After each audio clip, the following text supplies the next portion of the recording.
Tomorrow morning, the first sign might be tiny, the card reader spins, the map will not load, and the emergency dispatcher sees blank panels where live updates should be.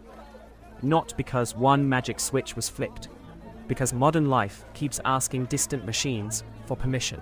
If the internet disappeared tomorrow, what would break first? What would keep working? And why would the answer be less obvious than panic suggests? The first twist. The internet is not a single machine called the cloud. It is a network of networks.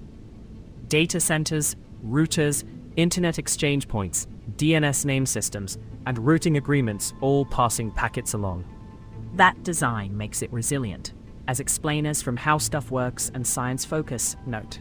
So a true global disappearance would require many layers to fail at once. Which raises a sharper question. Why would everyday life still seize up so fast?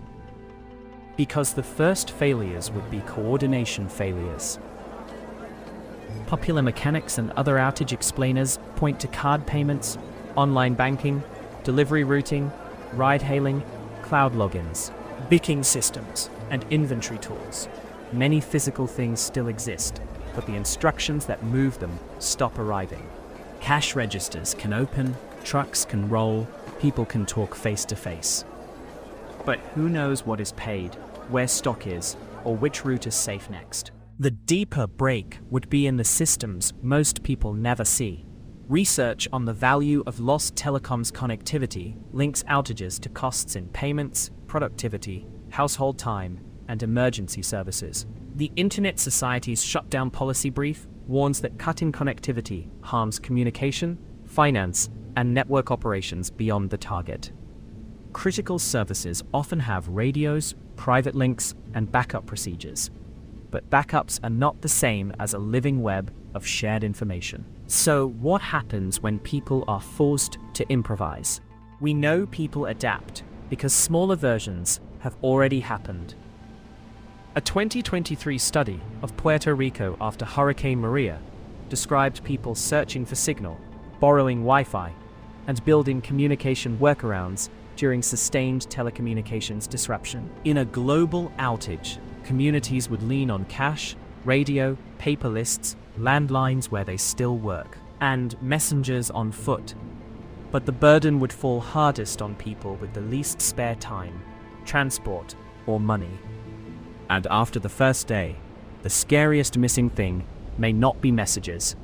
It may be memory. That memory is already more fragile than it looks. Pew Research Center's 2024 analysis of link rot found that online pages vanish or change over time. And a 2024 Nature report warned that millions of research papers are at risk of disappearing from the web if they are not properly archived. If the internet vanished, anything saved locally, printed, or mirrored could survive. Anything only reachable through a live link would become a locked room with no door. Which is why the next twist matters. Experts do not usually fear one permanent worldwide blackout. They fear cascades, shutdowns, and weak points we pretend are invisible. The internet's strength is also its trap. Decentralization helps it root around damage, but dependency lets local failures feel universal. The Internet Society has warned that DNS blocking can create unintended consequences because the naming system is shared infrastructure. Research on eyewitness accounts of outages from 2006 to 2013 shows disruptions came from many causes, not one villainous lever. So, recovery would mean rebuilding paths, restoring power, fixing routing, reopening exchanges, and bringing services back in layers.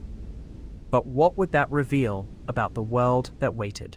What breaks first is not electricity, or every phone, or civilization itself. What breaks first is the invisible agreement layer. Payments, identity checks, logistics, live maps, shared records, and the confidence that the next instruction will arrive. What survives is older and slower. Cash, radio, paper, local trust, repair crews, and people carrying information by hand. So the frozen card reader from the first minute is not just an inconvenience. It is a reminder that the internet is not where life happens, but the thin coordination skin wrapped around almost everything life now expects.